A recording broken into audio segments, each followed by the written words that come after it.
బాలామృతం పిండి అంగన్వాడీ వాళ్ళు ఇచ్చింది. ఈ పిండి ప్యాకెట్ ఇంట్లో ఉన్న కాంచి రోజు మా చిన్నోడు జున్నుగాడైతే ఉట్టిదే తింటుండే గిన్నెలు వేసుకొని.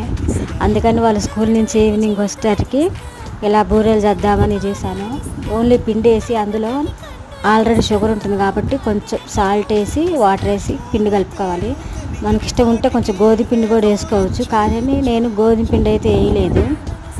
ఇంకా బెల్లం కూడా వేసుకోవచ్చు, కానీ నేను బెల్లం ఇలా అందులో షుగర్ ఉంటుంది కాబట్టి బెల్లం నీళ్ళలో కరగబెట్టి ఆ వాటర్ పోసి పిండి కలిపి చేసుకోవచ్చు అనమాట. ఇంకా నేనైతే బెల్లం కూడా వేయలేదు. ఇలా చేస్తే బాగుంటాయని కొంచెమే ట్రై చేసా. బాగున్నాయి, బిస్కెట్ లాగా ఉన్నాయి బూరెలు. ఇంకా కొంచెం పిండి ఉంటే అప్పాలాగా చేసా, ఇలా పెంకి మీద కాల్చి. ఇలా కూడా చాలా బాగున్నాయి. ఇంక ఈవినింగ్ పిల్లలు వచ్చేసరికి ఇంక మా బబ్బిగాడికి అయితే ఇచ్చి ప్లేట్లో పెట్టించేసా. తినేసి పాలు తాగి ట్యూషన్కి అయితే వెళ్ళాడు.